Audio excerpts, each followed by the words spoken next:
Hello everyone and welcome back to our channel. Melanie here with CGL Recruiting. Today we're going to be talking about pivoting. Now lots of people are familiar with making a career change, like moving from the role of an accountant to that of a medical doctor. But what's something that's coming up more and more is people that are doing career pivots. People that are starting in one functionality, like let's take HR. Maybe somebody was an HR business partner, and they have decided that they want to move or pivot into a new type of role, like let's say sales or business development in a software provider that provides a service and software to HR people. When we're in a down market, like most of the world is today, career pivoting can really open up a whole world of new positions for you. And there is a path as to how you can pivot, and that's what I'm going to show you today. Now, if you haven't subscribed yet, please take a moment, subscribe to our channel. We have tons of great videos coming out to help all of the job seekers out there. And if you ring that bell, it'll give you a notification every time we launch a new video. If you haven't yet connected with me on LinkedIn, feel free to do that as well. I am happy to keep you in mind for open positions that our firm is filling. And also, please, if you feel this information is helpful, give me that thumbs up at the end of this video. Okay, let's get started talking about career pivoting. Now, the difference when we're talking about changing careers versus career pivoting is when you are making a purposeful shift from one career path to another by leaning into a key skill or a key competency that you already possess. So again, when we're talking career pivoting, we're talking about starting fresh, not starting over. We also are looking at maybe having to take some training or get some certifications, but not having to start over with your formal education.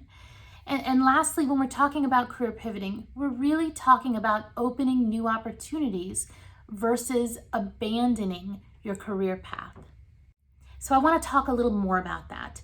When you do a career change, like for example, the one I said of moving from an accountant to a medical doctor, you're pretty much abandoning that accounting career.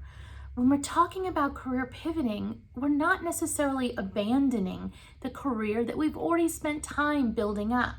But what we are doing is diversifying us as an individual. We're looking at positions that are maybe a 1 or 2 step adjacency to what we're doing today.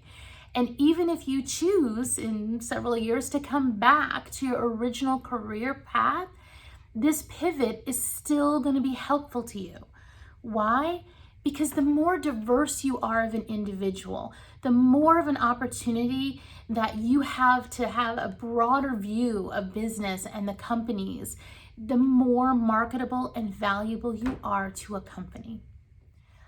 Let's keep going, learning about career pivoting and the plan that you can follow to help you do it. So how do you do it? Well, you need to start by creating a plan. And that plan has 4 parts. The first is going to be research, then find your pivot, fill your gaps, and market yourself in. Let's dig deeper into each one of these areas. So when you're looking at doing research into a career pivot, you're going to want to take some time first to explore other industries and positions. I don't recommend you just finding one job that sounds attractive and changing your entire career focus to that until you really understand it.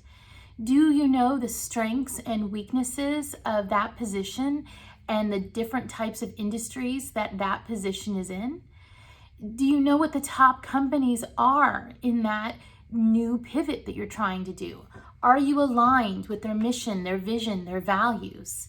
And it is important that you look at pay. Just because you're pivoting into a new role does not mean it's going to be at a comparable pay rate in comparison to the position that you currently had. A great example of this is if you're doing a pivot from a more high-paying industry like oil and gas and moving into a nonprofit industry that definitely has a lower pay rate, but maybe a higher rate of non-monetary pay, such as job satisfaction. Just make sure you know what you're stepping into before you start pursuing a pivot. The next thing you have to do is actually find your pivot. So if you're looking at just various companies in various industries, is there a similar position that already exists that you are going to slot easily into? And how do your skills fit into that? And don't look at just your hard skills, things like software that you may have, or a license or a certification you may have. Look also at the soft competencies. Is this an industry or a position that requires a lot of multitasking? And is that something that you have a very strong soft competency in? Once you figure all that out and you start honing in on what you think your pivot is going to be, it's time to move to the next thing, which is going to be defining your gaps. What is listed on that job description that you don't have? That's going to take us into our next part of our plan, which is to fill those gaps. Now, again, remember, we're talking here about training versus formal education. Now, it may require certifications. Certifications from a recruiting standpoint are something that companies and recruiting firms use a lot in order to find candidates. So getting a couple certifications in that new pivot area can usually be very beneficial to you. Now, one of the biggest gaps you're most likely going to have is in experience. So how do you approach this? Well, there's multiple different ways. Let's talk more about this experience gap and some ways that you can help bridge it. Well, there is a chance, since this is a pivot, not a complete career change, that you have experience that you can interrelate to the experience that they're looking for in the new position. So perhaps you haven't done exactly the type of experience they want, but look at the experience you have and see if there's a way that you can reword it to make it bring out the best competencies that they're looking for with their experience. Now, other ways that you can get experience onto your resume, of course, you can always do a volunteer job or join an association where they're working on projects. So for example, if you are an engineer, let's say in the mechanical realm, and you really want to pivot into a different type of engineering, like let's say a manufacturing engineer that will still use your mechanical background, but going to focus more on that manufacturing side. How can you get experience in manufacturing if you've never done it? Well, there's an organization called Engineers Without Borders. It's a nonprofit that helps engineers get together to solve some of the world's problems and help different parts of the world manufacture different things like water wells to help them get their basic needs met. By doing work with an organization like that, it is a great way to gain that experience on your resume. Okay, so let's keep going on other gaps that you need to consider filling when you're doing a pivot. You do need to look at very specific skill gaps, and a lot of times this will be things like a software gap. Like let's say that you are wanting to move from that accounting role into data analytics more heavily. Well, a lot of times in data analytics, they are using Python or R. You do not have to go back and get a degree in information technology to gain skills in Python or R. It can be very easy to go out to YouTube and watch some videos and tutorials to help you gain this skill that you can then put on your resume. Another thing I want you to really consider when you're looking at filling your gaps is your network gaps. Who do you know that is in positions similar to that? Or if you're moving to one industry from another, who do you know in that new industry? You need to fill your network gaps just as much as you're filling your skill and your certification gaps. Do this by joining some groups in that industry or focus area on LinkedIn. Do this by joining different organizations. For example, if you wanted to get into the oil field, there's a great group called Oilfield Connections International where you can go to lunches and meet other people in the oil field. Take the time to do those network gaps and see what you're missing and how you can fill it. The next step is going to be to market yourself in.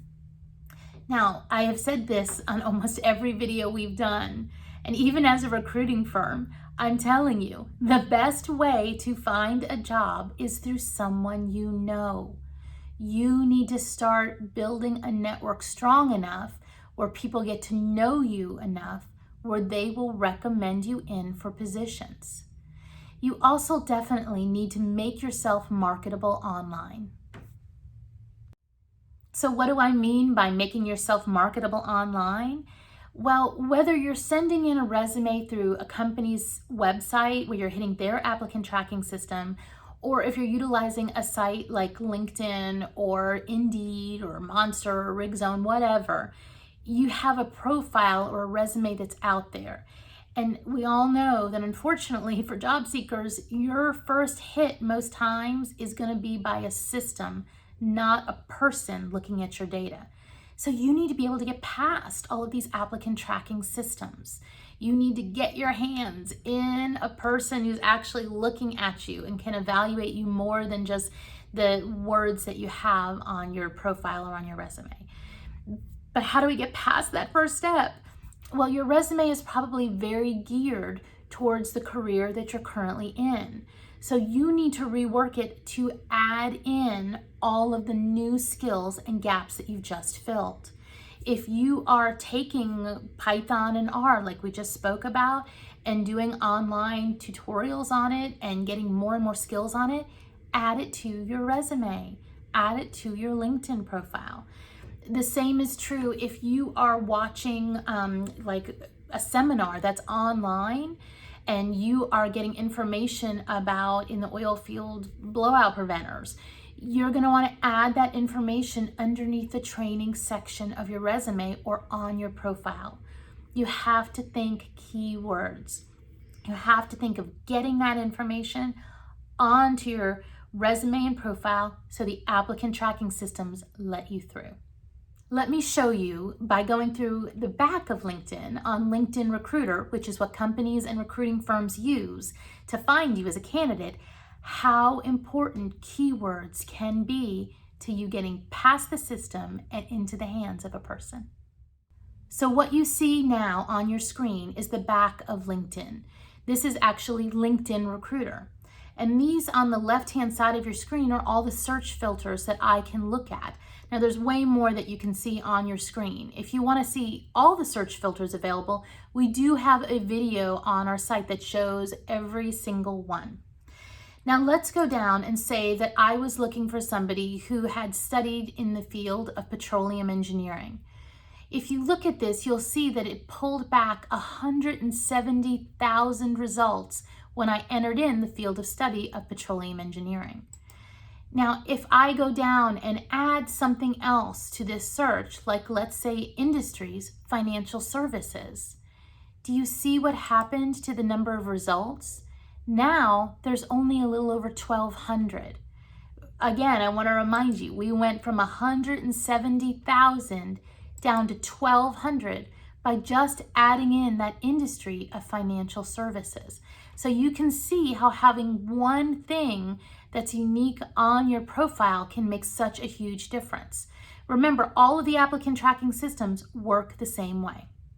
Let me show you another example of this. Let's go back to somebody petroleum engineering, looking at that 170,000 results. Now let's say I'm doing a search where I am looking for actually a data analytics person, and I do want them to have that petroleum engineering background, but I'm adding in the skill requirement of Python, the programming language. If you look now, you will see it pulled down the number of results from 170,000 plus to about 5,700. Now don't get me wrong, this is still too many for any recruiter or company to take a look at, but they're going to keep entering in specific search things like this, and you want to make sure that you come up in the search. Now let me show you one more example of this. Again, let's go back to where we're looking at just a petroleum engineering study, somebody who has 170,000 plus results. Let's say that we have a renewable company who's looking to get somebody with that kind of background who's willing to shift into the renewable area. Well, if I just enter in renewables in the keyword search, it pulls down my search results to 839. And wouldn't you rather be one of 839 rather than one of 170,000?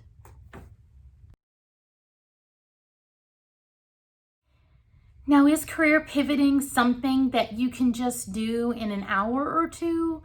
No, it is not.